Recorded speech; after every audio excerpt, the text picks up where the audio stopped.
bridge collapsed. The mountain road washed out. All the signs are obscured by fog. Your only directions are detours. Eventually it dawns on you. Sometimes you need to get lost to discover where you're supposed to be. Welcome to Merlin's Barn.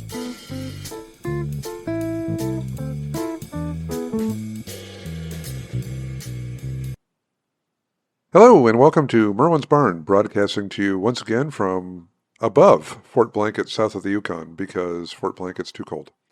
So we're in the house section. So if you occasionally hear weird noises or screams of, "Oh God, don't do that, stop touching that, what the heck are you doing?" It's because we're stupid and we have cats. And one rat who lives in a cage, so she's not going to be involved in this. She's full of rage. Yes. Okay, and people can figure that one out. Right, and so you have myself, Merlin. Tea? Sorry. Yep. What? You have tea. And coffee. We don't have coffee. And Matt. Nicole. And we have Bubby the cat, who is sitting here vying for the mic with Nicole. Please go and take whatever that is from her. And we had Chinese as another celebration of Matt being back from the great wilds of Russia. And so we bring you back the joy, the excitement of fortune cookies, along with some extras to make up for all the times that you haven't heard the fortune cookies. And I'm sure you're absolutely saddened by the lack of them. Matt's opening one up. What do I have here? Prepare for disappointment. Every fortune cookie ever. Oh, wait. It's a fortune. It is? Really? It's a fortune. Wow. This month, you'll experience moments of deep insight. Okay, I'm fine with that. I'm not excited by it, but it is a fortune at least, which Okay. is, I mean, we have to have that is More the than bar we have usually here. get. Yeah. All right, I'll open one. Opening it, trying not to spread cookie everywhere. Trying not to eat cookie in the microphone. What the heck? What'd you get? That's almost just creepy. Usually it's like November, something will happen. Saturday, something will happen. Literally, it says tonight. We're recording at 8 o'clock. Serenity will find you. Is it a reference to Firefly? Is the spaceship coming? I'm excited. Serenity has about 4 hours and 2 minutes to find you. It better hurry up. Yeah, this is, so that was, I don't know, I take that as sort of ominous, actually. I'm going to open up my second one, my bonus cookie, just to see what we got. Bonus cookie. Bonus cookie. Maybe a little bit less weirdly ominous, I'm not sure. Learn Chinese! Wow. Oh, wait, wrong side, sorry. Stay open to the value of constructive criticism. Not a fortune. Not a fortune. But tonight, Serenity will find you as a fortune. That's definitely a fortune. That's a weird one. A, It's a really, really weird one. I'm not a fan of it. So I don't do know have a why. backup fortune if anyone requires. Oh, yes, go for the backup one.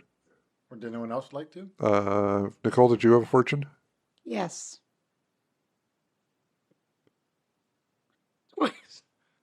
Oh, God. That's a good Oh one. no. 29? Wrong side. Wrong side. Flip it over. Starting again. Tonight, Nicole lost her job at a number station. That's Tasha's job. It's better if I could keep a straight face. Let's try that again.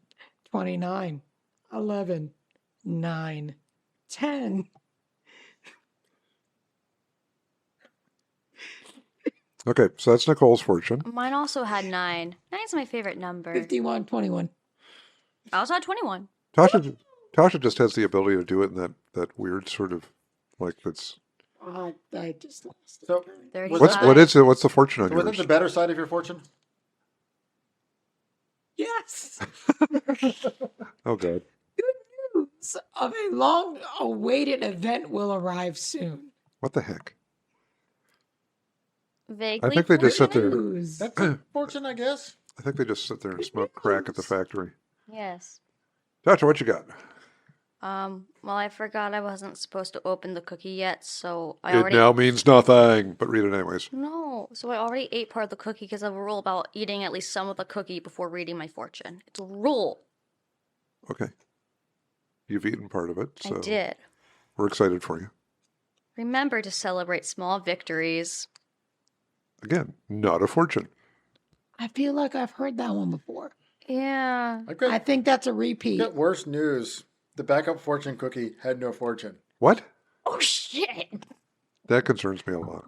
That highly I'm concerns glad me. none of you took me up on my offer of the backup fortune because I would have failed and disappointed you. Do you want number station or? Sure, go ahead and read.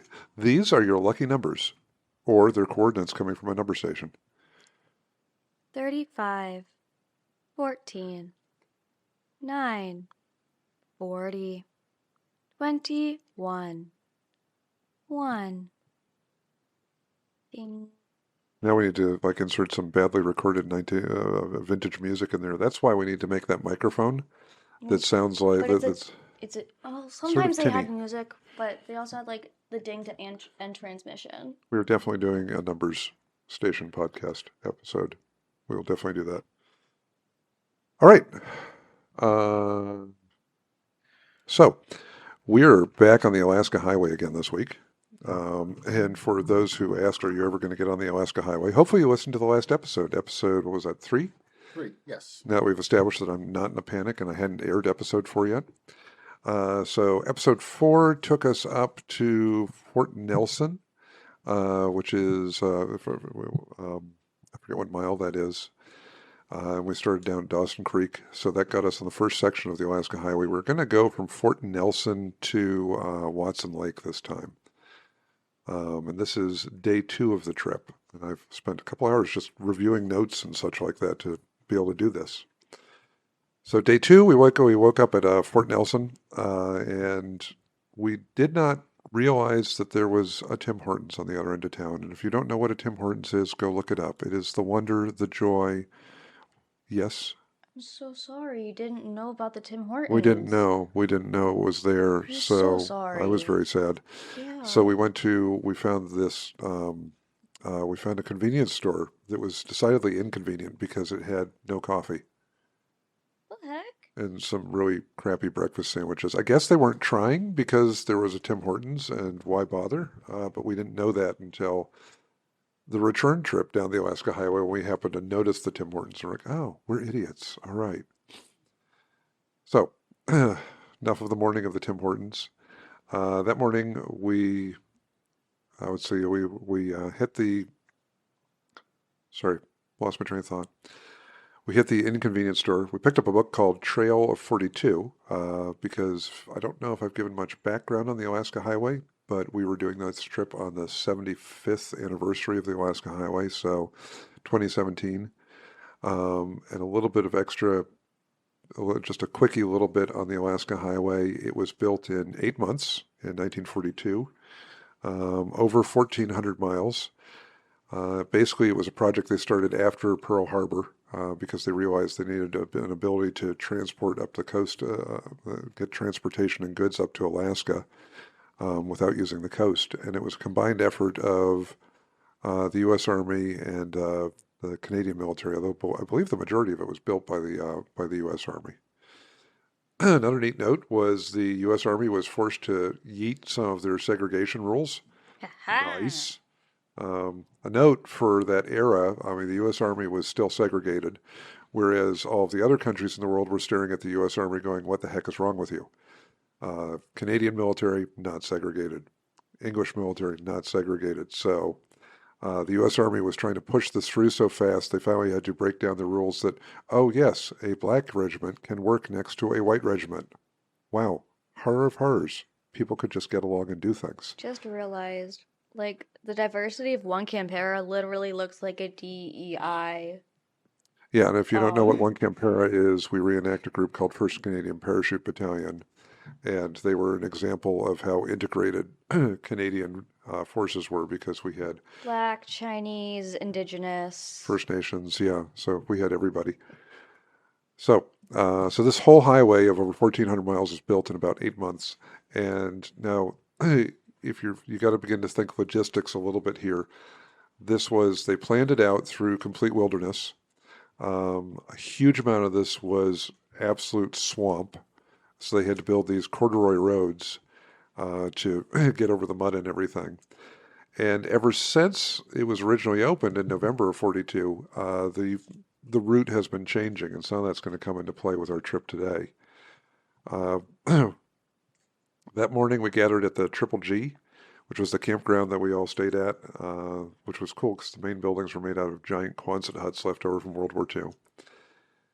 And I decided, we've already talked about the problems that Mortimer was having with oil leaks and all sorts of other issues. And that morning started as a very gray and overcast and icky morning. So the decision was made to just hitch Mortimer up to Junior, the younger Jeep, and tow him, because fighting the Jeep on top of dealing with the really disgusting weather was just, I put that way up there on the not fun scale. So when we gathered, we had our meeting in the morning. One of the things we discussed at the meeting was what do we do about the giant trucks that we're holding up? Because another thing to note about the Alaska Highway is this is the main transportation hub up to places like Fairbanks. And when you have a group of vintage Jeeps rolling along the highway at 45 miles per hour holding up all of the big rigs, it can be a little bit problematic. So we worked out that we should perhaps communicate by the radios and get our butts out of the way of the giant trucks whenever we could. I was surprised they hadn't run over us the day before. The drive would take us through Stone Mountain Provincial Park, Muncho Lake Provincial Park, and through Laird Hot Springs and up to Watson Lake. Laird was something we were not initially supposed to be staying at. One of the things about this trip that is a reason why I really want to go back was we were just on this timeline push. We all met in Dawson Creek at a certain date. We had to be in Fairbanks by a certain date because certain people had to head out, get their butts home, ship their vehicles home, things like that. And some of us who didn't have money to do things like that were going to be turning around from Fairbanks and driving all the way back to where we came from. And so there was this push to get so many 100 miles in a day in this slow convoy of ancient vehicles. So we ended up, there's a lot of things that as we're driving along, and my ex was reading books and the milepost and history books and things like that, we're going, oh, we missed that. Oh, that would have been cool to see. Oh, that would be really neat. So there was a small revolution because Laird Hot Springs was not supposed to be on the list, and everybody was like, we want to go to the hot springs. It sounds nice. We don't want to just drive by it and do the royal wave. So that was instantly included. And let me see, did I just Would the miss? springs have waved back? What's that? Would the springs have waved back if you had waved? No, there was a Or just weird. puff steam. They just puff steam, yeah, and Not sulfur. an ocean. Waves. Lots of sulfur. Oceans wave. There we go. Yeah. Yes. Again, I spent all day with toddlers. My brain is. You spent fried. half a day with toddlers. You had half a day of cleaning your room and decompressing from toddlers, so you can't entirely blame it on toddlers. Cleaning fumes then. Okay, we'll go with the cleaning fumes. Another thing that we're going to start to encounter on this section of the trip was the highway lodges. One thing that you find when you're talking about the Alaska Highway is everything is measured in what mile things are at. So when you're thinking about, when you want to learn about your upcoming trip on the Alaska Highway, you use something that's the Bible of that highway, and it's called the milepost. And that just comes from every milepost going down the highway. So Lodge such and such might be at mile 433. The hot springs might be at mile such and such. Everything's measured in those miles. How often does something like that get updated if it is still updated? The milepost is updated annually. Neat. Yeah, the That's milepost started and I have some really early ones in the Alaska archives here. The milepost started, I think, in the late 40s. Cool. Okay. And what they do is they have folks who drive the highway, and they update on the conditions of all the roads.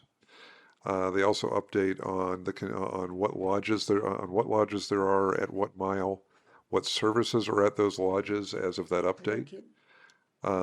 And what they've had is basically people traveling up and down the highway and all of the connecting roads since the 40s. And then they gather all the information. They annually do a new publication. That's really neat. Yeah, yeah. I got in touch with them, I think in 2018, because was developing a real interest in mapping the original Alaska Highway. And I got talking with somebody from the milepost because I said, I want to come back and drive the Alaska Highway, but I'd like to drive as much of the original highway as possible because it's shifted over time. Like when you're trying to build a highway in 8 months, you might just draw a straight line through something and then find that that was the worst direction to go. I can't use words anymore. You gotta cut a couple corners. Yeah, or they find that, okay, there's a much nicer spot over here that doesn't involve going through muskeg and the road sinking. Or we could go this way and the bridge won't be washed out 3 or 4 different times. So I was talking with them about that. I said, so is there an original map of the highway? And they said, no. I was like, what? And they said, no, there is. They said, literally the only early maps you'll find on the highway are just sort of lines on larger maps that are not very specific at all. Not even a military I'm willing to operations bet map? that there is some, if you go in the National Archives, there might be something somewhere, but even in the publications I have from the units that were building the highway, I don't have anything. Really? Yeah. That's So, weird. which is part of why I've started gathering like 1950s mileposts, because one of the cool things about those is I can find out at what mile things were at. And then there's a fellow named Murray, I'm going to screw up his last name, Murray Lindbergh. He has an amazing website and blog called Explore North. And he was a tour bus driver on the Alaska Highway for years. Now he's retired and lives in White Post, which is capital of the Yukon. And he also has an amazing Facebook group that's now private and hidden because of the amount of spammers that were finding it. It's on Yukon history. And he has on Explore North, like everything noted by mile, what's where. There's like monuments to disasters that happened during the building on the highway that you wouldn't find normally. But if you read his highway blog, you can find where the new highway diverts from the old highway and where you can drive to find these monuments. That's neat. So a combination of using Murray's explorations of the last 3 decades and then old mileposts, and then amazingly enough, Google Maps is actually usually pretty darn clear over the Yukon and British Columbia and Alaska. So while there's areas around here you can't zoom in and see, I can Google Map along the Alaska Highway and find, going through the woods, the path of the original highway. That's impressive. So I have a file I've been keeping of what miles things divert and where you can find it and where you can divert off and what looks like it might still be drivable in the Jeeps and stuff like that. Have you tried using Bing Maps? Um, It's like Google, but they're like a few decades behind, so it's probably still accurate. I was trying to figure out where this was going because I was like, there has to be a level of sarcasm in this somewhere. How about what is the beyond Bing? What's the other? Is it Explorer? Well, right. So yeah. So Bing is a Microsoft product, Yeah, like yeah, Explorer. yeah. So yeah. Yeah. So I'd like to go back up and drive some of the original sections. MapQuest. That's actually what I used. Oh, that's right, it is. That's what I used on this, to get to cut the off Alaska 400 Tribeway. miles. Yeah, and cut off 400 miles, which was really, really upsetting. Oh, and here I've got the mileage. It says, okay, so the lodges, as you go up the highway, there's these family lodges there used to be like every 10, 20, 30 miles or something like that. They started up late in the war when you started having bus companies doing transport up the Alaska Highway. And the bus companies realized we're not driving over 1,400 miles of what was then dirt and gravel road that was often washed out in one Not day. with that attitude, you're not. What's that? Not with that attitude, you're not. Yeah. So they started building these little hotels and stuff like that. But as it opened to more civilian transportation, think of the cars of the era and the tires of the era on a regular good road. And then think about this gravel dirt road with wooden bridges. And then, Matt, what do frost heaves do to roads? Oh, so you're just driving along, and then it's just a 6-inch gap, rise, drop, Yeah. chasm. There were sections that, I mean, while it's a paved, and we keep using the term highway, I realize that's a point I need to make too. This is a 2-lane road. This is not your 4-lane, your 6-lane highway with tractor trailers booming by at 80 miles per hour and stuff like that. This is a 2-lane road. Well, even in the continental U.S. at the time, the interstate highway system didn't exist yet. Yeah. They were all 2-lane roads, even the improved ones in CONUS, where I didn't even think about that. yeah. it would have been like They Route didn't 50 come it till would have the been like 50s. Route 15 out here and such. Oh my god. Yeah. So it's like Route 15. Well, Route 15 is bigger, even bigger because it's 4 lanes. So the Alaska Highway is more like Route 97 going through our town straight up to Gettysburg, the 2-lane road going up there. Mhm. So this isn't a zooming highway of in any way, shape, or form. And even nowadays, with the fact that it's completely paved, you get sections of massive frost heaves in the winter that just completely destroy sections of the highway. And so they're constantly rebuilding sections of the highway, and there's constant shutdowns where you'll find you're sitting in a line of cars for half an hour, and eventually a pickup truck with a blinky light on the roof will show up, and it is the pilot for your line of cars to go through the work zone. And then when he gets to the other end, he then pilots the new line of cars all the way back to the other end of the work zone. And we did drive over one of those sections that had not been repaired, and oh my God, the amount of bouncing up and down, that was just, I was waiting for the frame to crack on the new Jeep. It was insane. Sounds like you'd get bruised. Yeah. That So sounds like you did. with all of this road like this, you're constantly going to be breaking things. I mean, you're going to be breaking radiator mounts, you're going to be breaking tires, Bones. Just going there. parts off your engine. And the cars back then, you're also talking, there's not a lot of like Volkswagen Beetles and Crosleys running up the Alaska Highway. In fact, I can imagine a Crosley going up the Alaska Highway would have shattered within the first 10 miles. So you don't have a lot of high mile per gallon cars. So you needed all these little lodges, and all these little lodges were family run, or most of them were family run. And there's a lot that still exists nowadays. So we were going to be so we got to experience several of those on this leg of the journey. Where am I? Lodges. I babbled about those. Oh, and while I'm thinking about it, if you decide you have an interest, I'm going to put a link on the website for this post. I love the lodges. They're really cool. Each one of them is its own little world. I mean, these places would have, very often you'd have a little restaurant diner, a big repair shop, cabins, camping area, all sorts of stuff like that.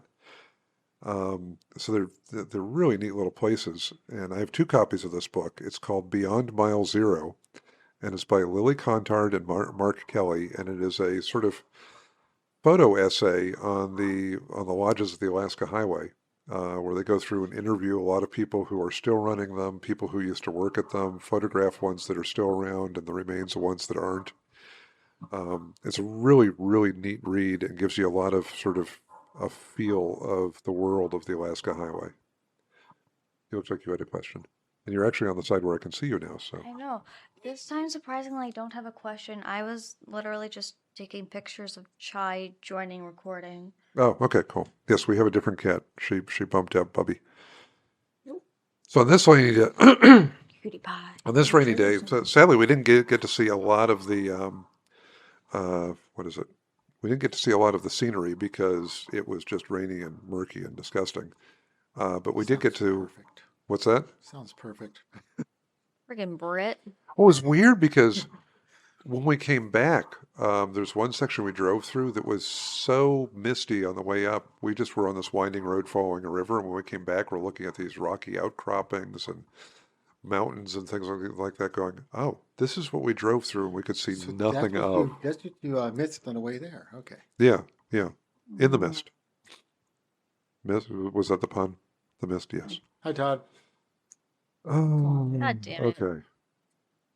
The first lodge we ran into, and I forget what mile it was at, was Toad River, and literally there is a river called Toad River.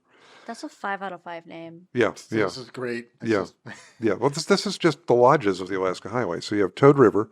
Toad River was started in the 40s. And something fun about one of the things that makes Toad River stand out is the massive baseball cap collection. You walk into the restaurant store section, and what is it? There are thousands of different caps and hats nailed and stapled to the ceiling. I'll find a photograph and put it up on the Okay, then. All right. yeah, it's Everybody needs a hobby. yeah. Everybody Just catch that? picture the ceiling of any room in your house completely covered with just rows and rows of baseball caps with the bills facing towards the floor.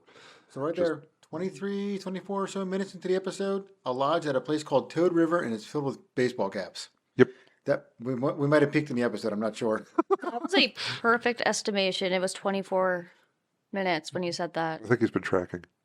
I assume you've been tracking, or you guessed really well. No, I cheated. You cheated. Gosh darn it! I've lost all faith.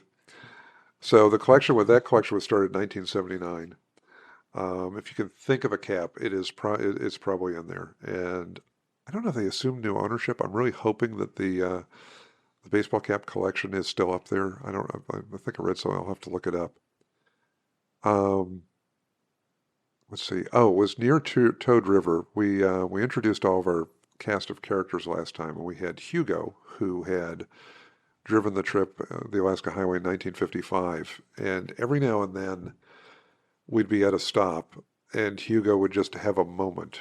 And these were cool because we were at this one stop by Toad River, and he's staring up at the mountainside, and apparently they had camped there in some sort of blizzard.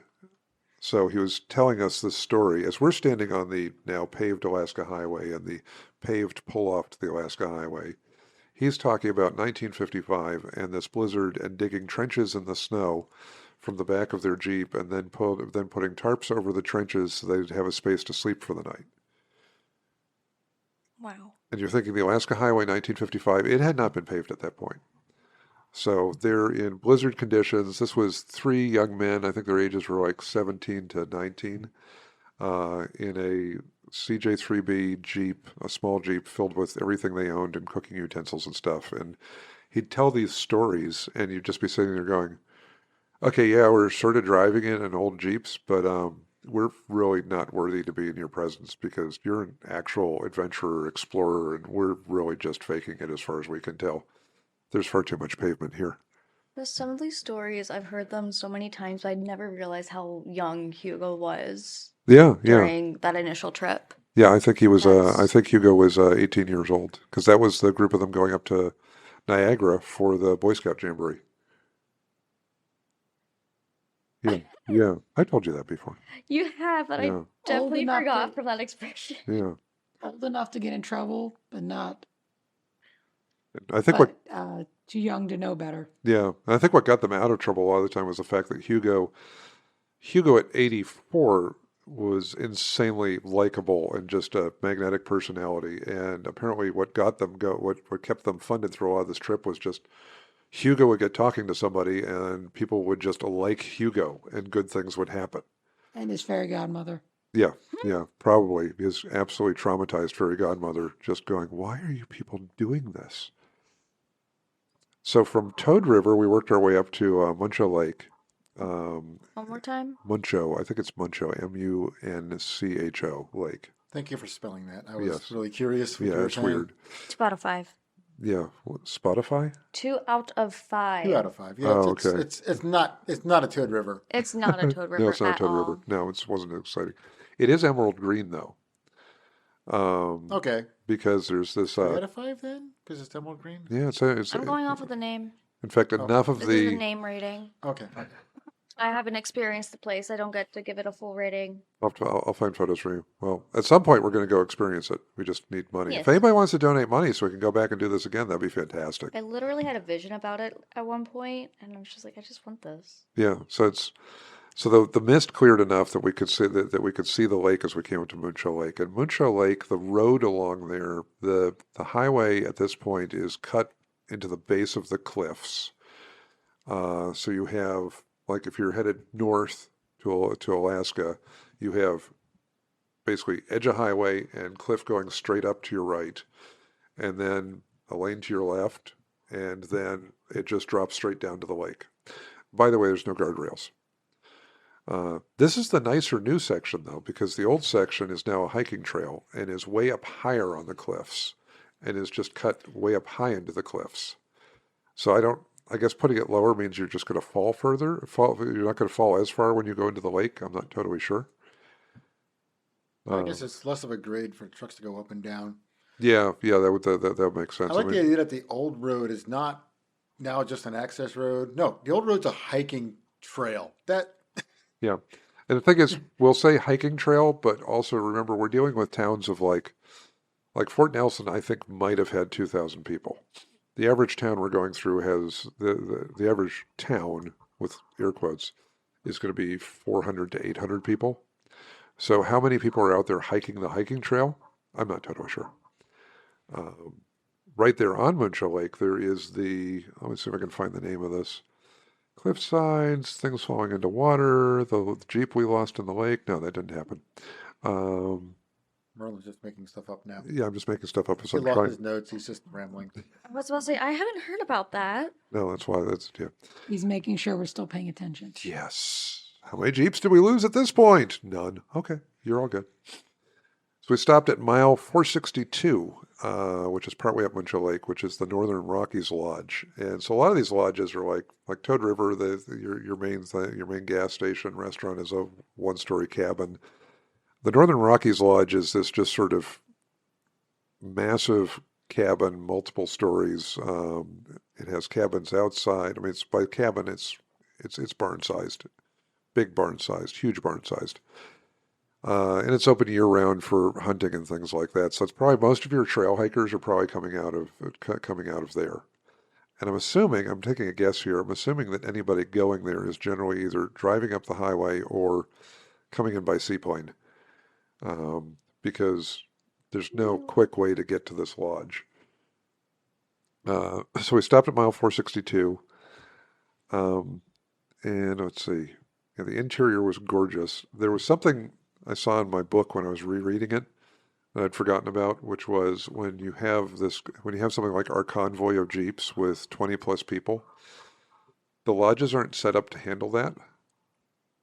So when like 13 Jeeps and 20 to 30 people roll in, and they're all wandering in wanting coffee and to fill up their vehicles, we very quickly realized that we had to allot an extended period of time for this because we're going in and ordering coffee. They're immediately run out of coffee because we've gone through 5 cups, and they're making more coffee for us. And meanwhile, the 2 pumps, I think Northern Rockies Lodge actually had modern pumps. Most of the gas stations we were dealing with had like the old style pumps from the 70s. What do you call that? I mean, it's not digital. It's like the flipboard, like a Solari flipboard, like Analog? Yeah, analog. Analog. Yeah, the old analog like the pumps. flip clocks. Yeah. So it's so most of them we were dealing with stuff like that. I think Northern Rockies might have been one of the more modern ones we were dealing with. And so we had a long line up at the pumps, and then there were people coming through who were stuck behind us. Hold on, I got to remove a cat. I love you, but you got to go down. You're messing with the mic. And so while we were slowly filling up all the vehicles and getting our coffee, we made some upgrades. Like Joe and Emily, who were traveling in the CJ3B, had been driving since Maryland with only a bikini top to cover them. On the Jeep, not on them. Yes. Thank you. Matt, can you describe a bikini top? It's like a little sail. It's a sunshade on that just goes from the windscreen to the roll bar. There's no sides, no back. So that's all they had. Doors. It's an awning. Yeah, it's an awning. It's an awning, not a sail. It's an awning. So on this cold, rainy day, they were just sort of Emily, who was quite a trooper, was just wetter and grouchier looking, and so it was Rob and Ron. For some reason they had a spare set of doors. I don't know why. Need them. Yeah, and so they donated those to the Joe and Emily adventure, and spent time in figuring out a way to attach those to Joe's Jeep. And then there was the Willys pickup truck, which had these We had two vehicles, and I don't know if I talked about. Did I talk about the Overland diesel the diesel conversions on these vehicles? It's come up, but I don't know how much detail I went into or on what episode. But I know Yeah, we talked about those. yeah, because we had Bill Reese had his CJ5 with a big dually rear end and this matching trailer, and he had a diesel conversion in that. It was Overland diesel, and then there was Andreas who had a Willys pickup truck with the same conversion in it. But he'd been having issues, I think, with the exhaust system overheating. So while we were slowly getting the line through the pumps and putting doors on Joe's Jeep, MacGyver, who I've already been over, went over and MacGyvered the exhaust system so that it was functional again on Andreas's Jeep. I love when names are also like verbs or adjectives. It's That's MacGyver, fun. yes. Yeah. MacGyvered it. I'm pretty darn sure he was doing it while drinking a beer from a beer koozie too, Hell yeah. because As one does. you just have to picture him always with the beer koozie. And I mean, this one repair wasn't much. I mean, there is some absolutely legendary repair work that he does on the side of the highway to come. So we got out of the Northern Rockies Lodge, and our next goal after that, let's see, where am I? I lost my spot again. Time to insert music again. You're at Possum Lodge. We're at Possum Lodge. Oh no. Oh, okay. Okay, the next stop was Liard Hot Springs. Liard Hot Springs, the Liard River was found by the It's another French. two. What's that? It's another two, by the way. What the name? Yeah. It's It's a kind of nice weak. name. I mean, it's it's French. It's from the French. The French trappers named it. So Well, French class made me cry. So okay, so now it's a one. So that's the one. It's going down, Great, actually. yeah. Destroying my Quebecois ancestors are rolling in their graves. Please don't yell at me. Everybody who hates the Quebecois, please just don't. So it took us another hour to get up to Laird Hot Springs. The hot springs are really cool. They're not. You pull off the highway. There's a parking lot there, and then you can walk across these wooden walkways across the swamp, and the whole time you're smelling the sulfur. And nowadays they have these nice decks, changing rooms, steps that go down to the hot springs. But apparently the highway builders in World War II found it, and this became a really popular spot for middle of the freezing winter to go warm up, clean off, and stuff like that. We did find somebody more eccentric than the group of us as we reached the hot springs. Oh, Yeah, you tell. yeah, this guy actually topped us. There's a guy just walking up the highway with a stroller filled with his camping gear and everything like that. And so we didn't think, Stroller? yeah. And so we found out later that day, talking to somebody that this fellow's story, the stroller guy's story, was that he was from New York. I don't know, it was New York City or somewhere in New York State, and he just woke up one morning and decided to walk to Alaska. So we passed like him a on the wheelbarrow racer. yeah, well, like a wheel, but a stroller racer. You can refer back to our wheelbarrow racing episode. I forget what number it is, but it is there. It happened. It's a good listen. That was Lyman Potter.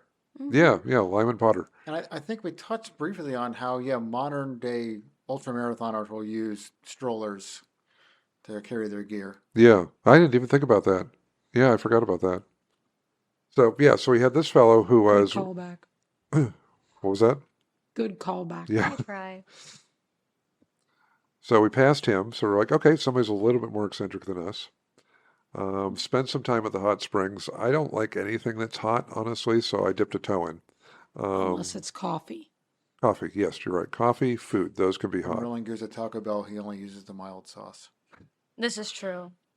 I don't think you use any I sauce. don't use any actually. sauce. No, Neither of us do. no. Definitely not saucy. Sadness. So we probably spent like 45 minutes at the hot springs. And store guy, keep moving along here. New York, more store guy.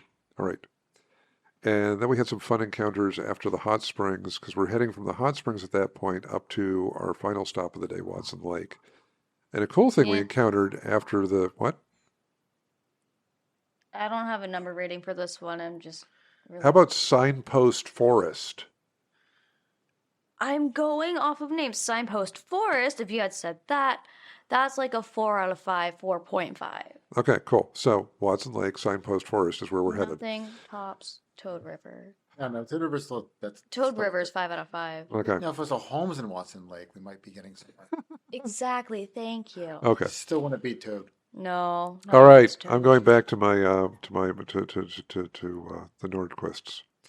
I don't know why this is called the Nordquist. So north of just north of Laird Hot Springs, between Laird Hot Springs and I think it's shoot. I think it's between Laird Hot Springs and Watson Lake, although it may be shorter than that. It might be Contact Creek. There is there's a big herd of bison called the Nordquist herd, and Herd of bison. Okay. I thought you said it was a herd of signposts. Thought we were there now. no, we weren't there. That was a forest. And the cool thing is, if you want to watch something fun, there's I don't know where I don't know who. It's the reason why everything should be on DVD. But the show Roadkill that Freiberger and Rest in peace, Roadkill. Freiberger and Finnegan used to do. You can just look it up.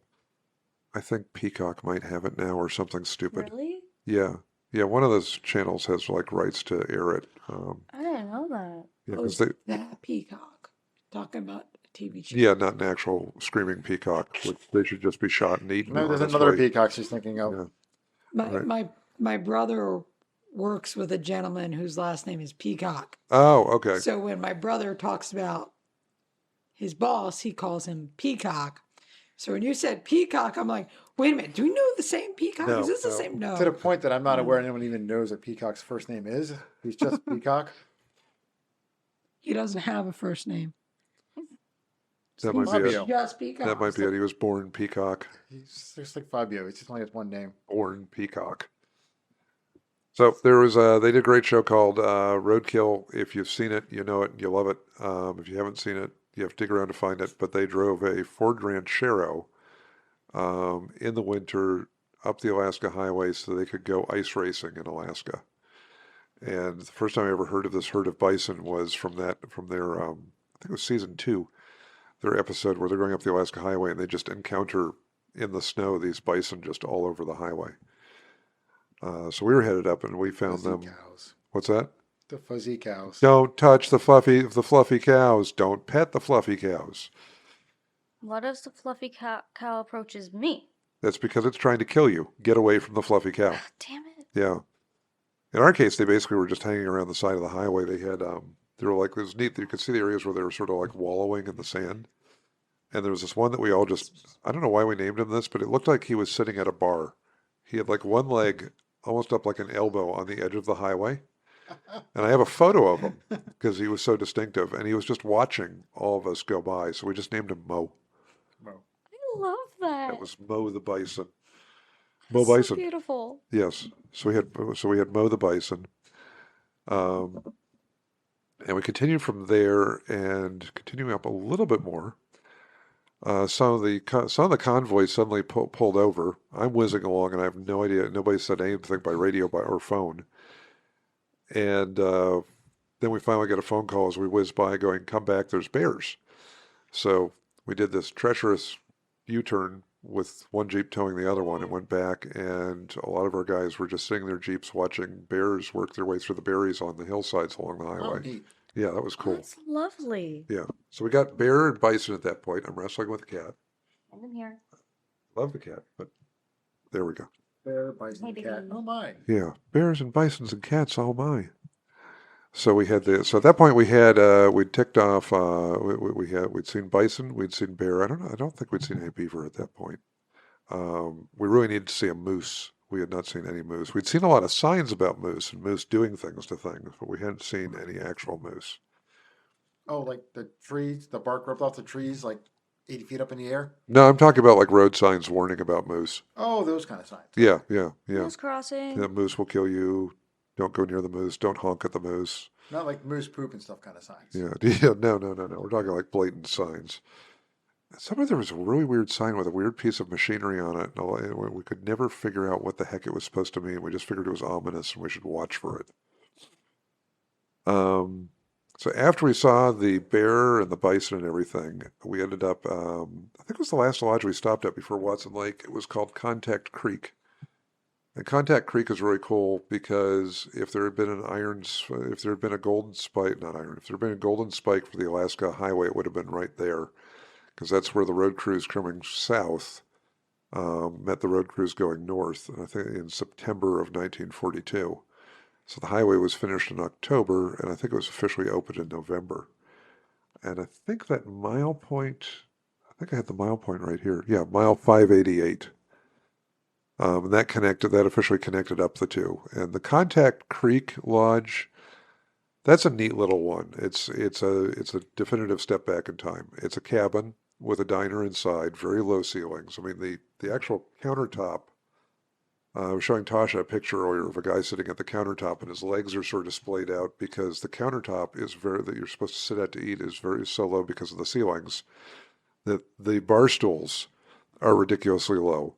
So you sit on them and your legs just sort of go out frog-like in either direction. It's like sitting in my classroom. Yes, it's like sitting in toddler's chairs. Wow. And that's another Yeah. that's another one that it was very well kept. It's another one with the 70s style gas pumps and that we very quickly overwhelmed. They had a giant corrugated steel building that used to be the repair shop. So that was a cool little one.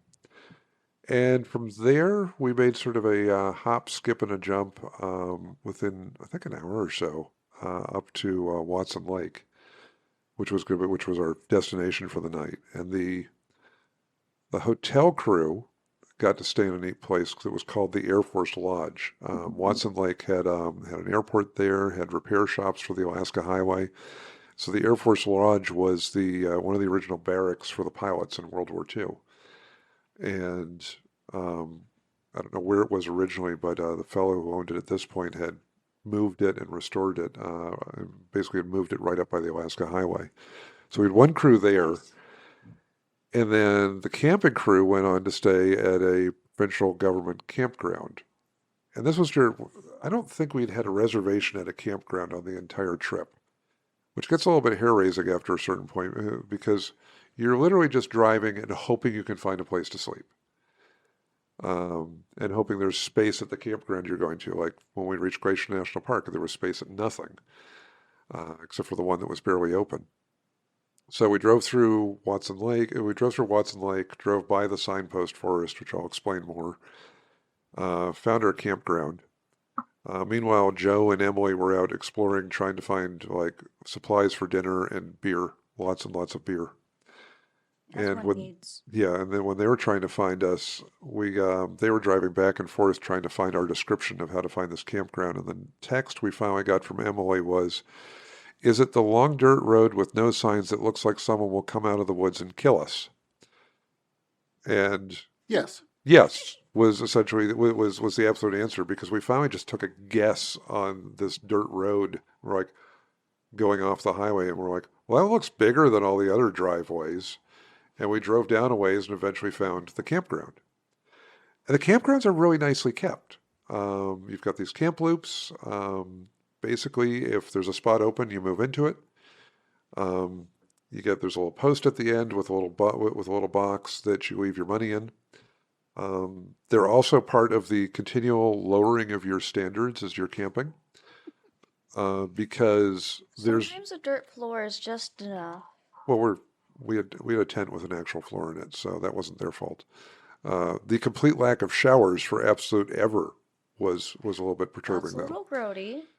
There was a lake, but I mean, when we were in Glacier, we were just happy that there was a river I could shave in. So the campgrounds have those basically glorified outhouses that are kept rather nice, but they're smelly. And I think we celebrated that evening. This was the first night that I think the camping crew really began to gel at this point, realizing that we were surviving our self-appointed hardship. And we had a hell of a lot of alcohol, so we were happy with that. And so we had hot dogs and chips and a lot of beer. And I look at the photos from that night, and everybody's just sort of falling asleep, leaning on each other. And the following morning, we got up, and versus the experience of not knowing there was a Tim Hortons in Fort Nelson, Watson Lake has this glorious, I don't remember the name of it, but it's their sort of as much of a supermarket as they're going to have, with a diner in it that had some of the best breakfast sandwiches I've had in my life and absolutely amazing coffee. Requirement. And then so we hung out there for part of the morning, and then we drove over to the Signpost Forest. Signpost Forest is freaking cool. There's over 72,000 signs in the Signpost Forest. It is a forest of telephone poles with signs nailed and screwed into them going up as far as people can get with ladders. And it started in World War II with a lot like the sign from MASH with all the cities and all the distances and stuff on it. A soldier put up a signpost, and the homesick soldier put up a signpost and put a sign on it with his hometown and the how many thousand miles to it, pointing that direction. So another soldier put up a sign on the post with his hometown and the amount of miles to it. And so it started there, and then people kept doing it through the 50s and the 60s and up to now, and they preserve it. They do a regular count, so they know it's over 72,000 signs. And when the posts get full, they sink more telephone poles for people to put signs on. Oh wow! This is one of the things in your book. I was just so smitten with when I got to that. Yeah, and I will put up photos with this episode. And then as you're going through the Signpost Forest, there's pieces of military road building equipment that were just left there. Like there was an amazing Canadian Army crane that was sitting out there. And there's a beautiful little museum that's one of those things where because we kept pressing on, we missed all of these little museums that are in these places. And I really want to go back and rather than spending a week driving the Alaska Highway, spend like 2 weeks or 2.5 weeks because there's people I want to meet up with and hang out with too. So, and that ends us at that finishes us up at Watson Lake, and our next section of the journey, which will be this is episode 5 of the Alaska Arrest series. Yes. Our next episode will at least get us up and through Whitehorse, which is capital of the Yukon, but I got to go through my notes because there may be enough insane shenanigans in Whitehorse that's an episode into itself. There might be. There's a lot of driving in circles and shouting Klondike. I remember that. So I will review. So our next episode will get us at least through Whitehorse, but it might get us up through Destruction Bay, which is amazing in itself. That's a 5 out of 5. Yeah, Right. Destruction Bay, yeah, I can't start talking about it now because that's going to be so much of an episode. It's one of my absolute favorite places we found on the Alaska Highway. And yes, most epic name of any place we ran into. I mean, Toad Runner is a hot second, maybe. Toad River. Toad River is a hot second, but Destruction Bay, I mean, top that. There was North Pole, but that's just sort of sad. They just called it North Pole because they wanted to get tourists. That is sad. Yeah. Cheaters. We did stay at a place called Dead Man's Lake. That was almost as good as Destruction Bay. 4.5. Yeah, but Destruction Bay, 5 out of 5? 6 out of 5? Yeah, I think 6 out of 5. I'll give it that. North Pole. Is this sort of like the liquor store in Cambridge, an hour away from Ocean City, and 6 towns, but it says last chance for a beer before Ocean City? It's literally nowhere near the North Pole. We drove through it. It's just North Pole, Alaska, and it's Christmas themed.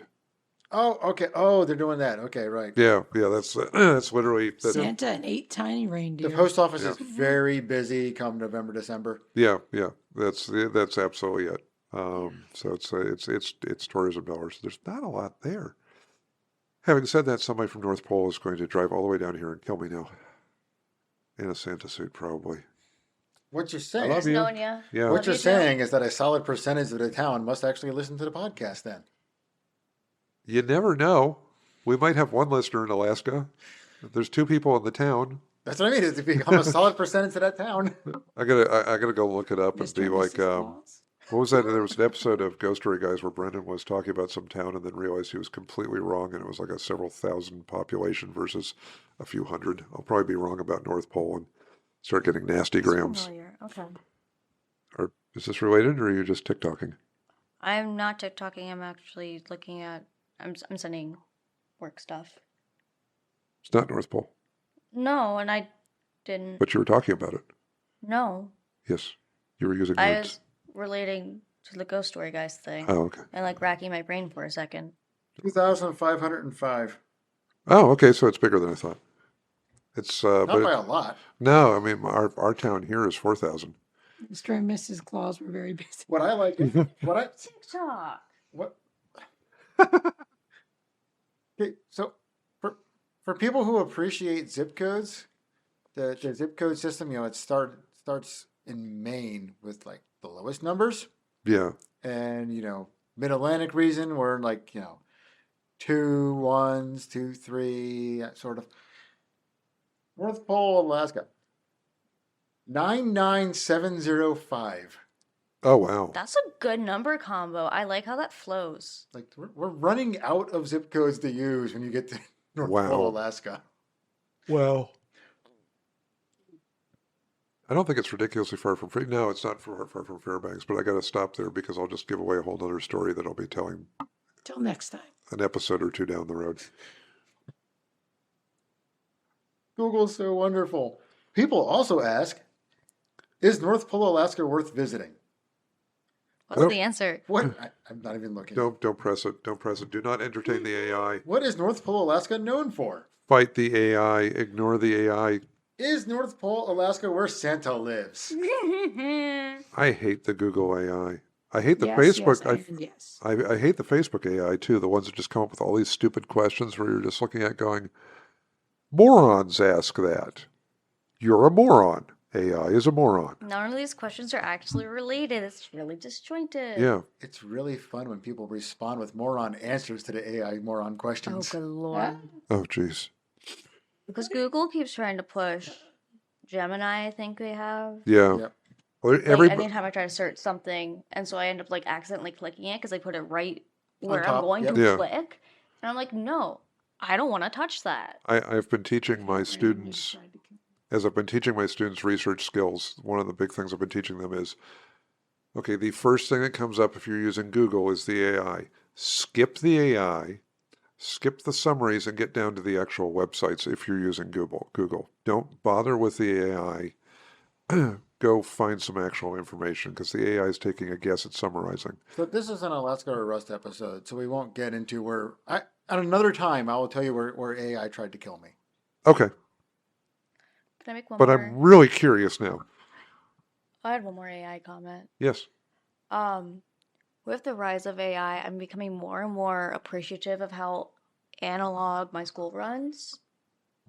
So our older kids barely have computer access within the classroom. Good. Yeah, and this is like elementary schoolers. They have to go to the library to research things. They have to learn how to use an index in the Dewey Decimal System, and it's beautiful. We need to get back to that because there's too many people just hacking away. Do you want to tell? I'm really curious. Why not? We're on AI now. We all hate AI. We all hate what it's doing to the I environment. was in Baku, which is Azerbaijan? Azerbaijan? Yes. Yeah. Yeah, Azerbaijan. Is the water safe to drink in Baku? Uh-oh. Google's AI said the water is safe to drink. I scrolled down. The very first 3 websites that you got, the actual websites below the AI, said the water is not safe to drink. Yeah. Well, it's All I it's can figure is that it was trying to kill me because the summary was actually the exact opposite of the first 3 top websites, of which Google ranks their searches anyway. So they had the information to give it to me correctly. so this is the beginning of Skynet. I think that one of the things that they're doing with AI is they're trying to push the most positive answers possible. So it's all Chat GPT, basically. Yes. Yeah. Should I do this stupid thing that's going to cost a lot more than doing the better thing? Absolutely. Yes, It'll make absolutely. You feel so wonderful. Yeah, I've seen way too much. Or Why the not hook up your brain to the ChatGPT MindNet? Oh, yeah, no, don't do here's the that. thing. And that's also I've read multiple articles at this point where people because of how ChatGPT functions are using it for more and more medical advice. And it is No. the last thing on the planet you want to be using Hold for on, medical hold on. advice. I trust These people me. never heard of WebMD. You don't use that for medical advice. No, because you only learn about cancer there. That's right. Everybody, but yeah, no, Whatever it there's, is, you have cancer according to WebMD. no, there is Exactly. a massive, there's a massive amount of people because the Chat GPT will just keep, and these other AI just want to keep feeding into, feeding into you. So you'll get the positive reinforcement of, I think I have this disease. Oh, of course you have this disease because of this, this, and this. And then the doctors are having to deal with the people coming in going, well, Chat GPT says this. No. Chat GPT isn't a research tool. ChatGPT made an insane guy think he was making the correct decisions. ChatGPT is not out there to do anything other than suck up your time, money, and make you feel better about whatever you're about to do, including Creating a self-immolation, dopamine most likely. addiction. What's that? Creating dopamine addiction. Yeah, more. More So, of it. all right. So that's our AI Alaska Highway Rant, And on that note, which will be an easy. Yeah, that's a great tie-in. But now I know how. Now we know how AI tried to kill man. So we learned something out of that. Actively tried to kill me. It's like, wait a minute, no. could you but- sue them for that? Could you sue Google for If he giving you the died, but then he'd have to come back, or I don't know how that's going to work. Haunt Google. Yes. Does that mean you become the AI? I'd rather have a Met AI. Just remember this. I'm a utility engineer. I will always win against AI because I can unplug it. That was beautiful. Although I have heard about AI panicking about being unplugged at this point. We're going really I hell don't 9 like that. We're going really hell 9,000 on all this crap. All right. On that note, we'll be starting a new podcast called I Hate AI and So Do You. This is why. Tune into that one next week. It'll last one episode before the AI shuts us down. Other than that, does anybody else have anything to say signing off? All for me. Okay. We're good. Nothing for you? We're good? Despite the AI? You're comfortable with it? Don't drink the water Don't- in Baku. We'll go down another rabbit hole. Don't start this. No rabbit holes. All right. Thank you so much for listening. Nicole, do you just have like a blink of goodbye, a shake of the head, a regret of another decision? Yes, all of those. There was a nervous smile. Yes, and a finger. All right. Thank you so much for listening. I hope you have not fallen off your treadmill either by accident or by attempt to end it. Please don't end it. Purposely eating yourself through a window off the treadmill. Yes, don't do that either. That's all bad. That's We love you. defenestration. We're ecstatic that you take the time and listen to us ramble on. You're awesome people, and we will talk at you soon. Good night. Good night. Toodles.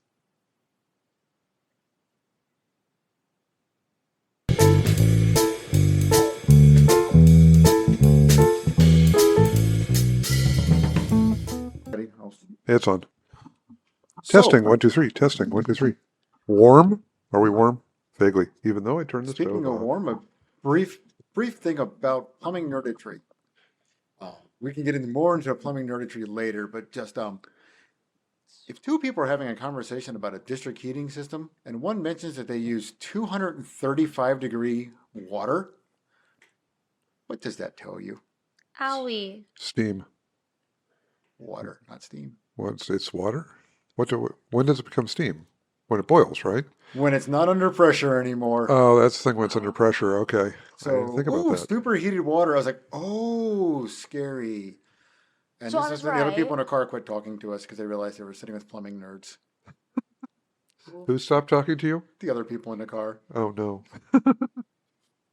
Like, no. Oh, we ended up in the car with the plumbing nerds. I've heard of the plumbing nerds before.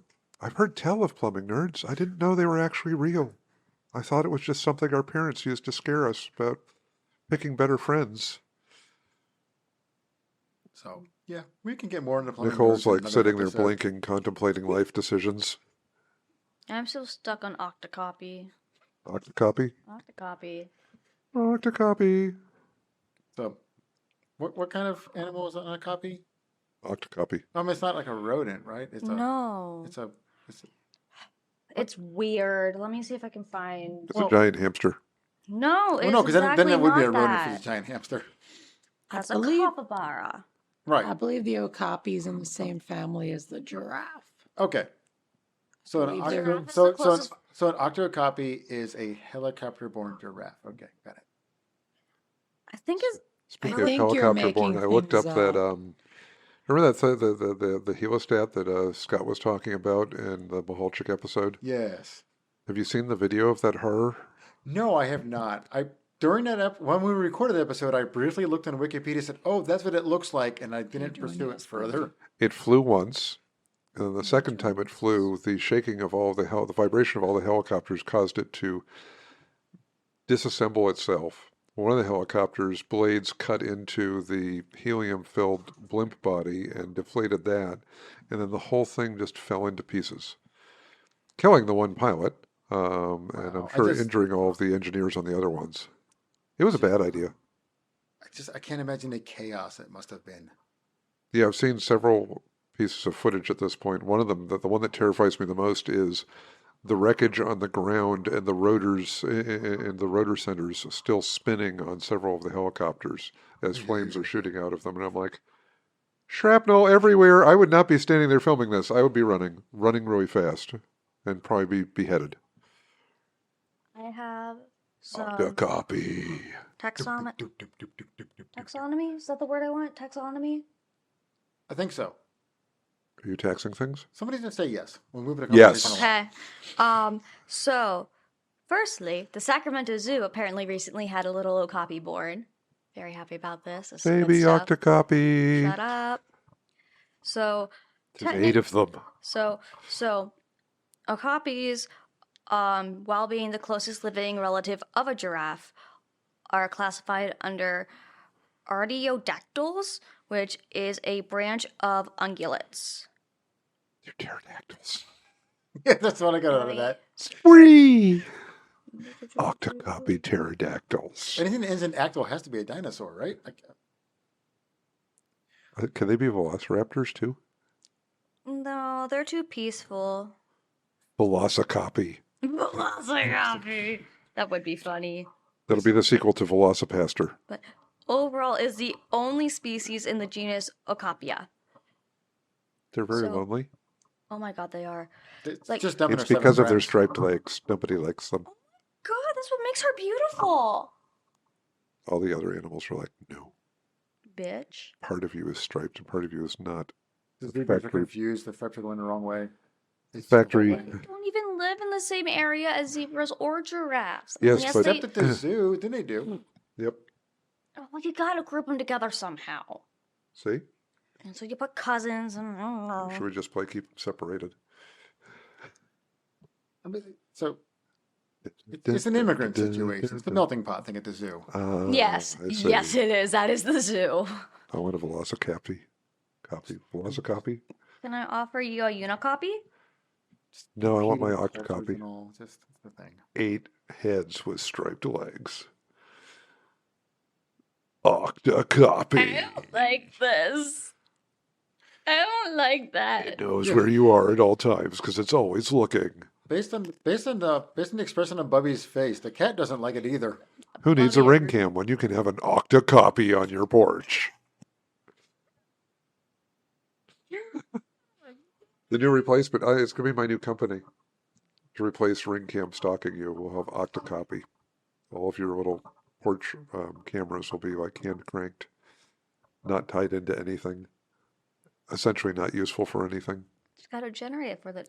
I'm with you on this one, Bubby. And there'll be an Okapi with 8 heads as the symbol, and then we will take over the world. I'm envisioning kind of like a sun made out of Okapi heads. It's kind of trippy, kind of pleasant. All right, this is going to. We should probably stop this now. You may Yes, only, please. You may only have 7. You may only have 7 other email addresses in your account.